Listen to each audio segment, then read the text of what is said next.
नमस्ते दोस्तों। आजकल एक बहुत चिंता का विषय है कि आम तौर पे हम लोग न्यूज़पेपर में पढ़ते ही रहते हैं कि यहाँ से ये ड्रग्स पकड़ा गया, इतने हज़ारों का ड्रग्स पकड़ा गया और बहुत यंग बच्चे ने भी सुसाइड कर लिया। तो ये हमारे लिए सही में बहुत चिंता का विषय है कि इतना सारा ड्रग्स है, आता है और पकड़ा जाता है। मतलब कि इतना सारा ड्रग्स का यूज़ हो रहा है और ड्रग्स ज़्यादातर यंगस्टर में ही यूज़ होते हैं। तो ऐसा क्यों? बच्चों को इसकी ज़रूरत क्यों पड़ती है? तो उसमें कहीं हम भी एज अ पेरेंट्स और समाज जिम्मेदार है कि बच्चों को ड्रग्स लेने की ज़रूरत जो हमने छानबीन की तो समझ में आता है कि उनको विचारों में कंफ्यूज होते हैं, उनको बहुत सारे विचार आते हैं, उसको कंट्रोल नहीं कर पाते और वो लोग ड्रग्स का यूज़ करते ताकि उनका विचार थम जाए और कोई अलग ही दुनिया में वो जीते हैं।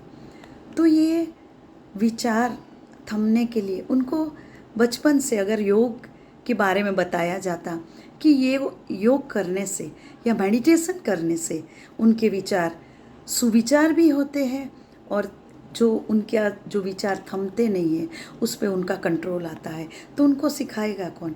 हमें ही सिखाना पड़ता है बचपन से। तो हमारी ये जिम्मेदारी है। दूसरा है कि वो लोग सुसाइड करते, तो सुसाइड क्यों करते हैं?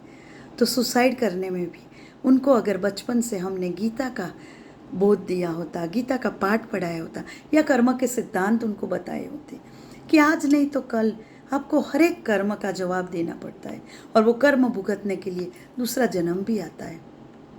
अब कभी किसी कर्म से या किसी से छूट नहीं पाते हैं, उसको हमें पूरा करना ही है। अगर उनको सिखाया गया होता और उनको अगर बोध दिया होता, उनको गीता के पढ़ने में यार गीता के सार और गीता की समझ अगर दी जाती तो वो बच्चे ये जो सोच ले लेते हैं कि हमें मर जाने से सबका अंत आ जाएगा और हम ये सब से छुटकारा पा लेंगे, तो ये सही नहीं है।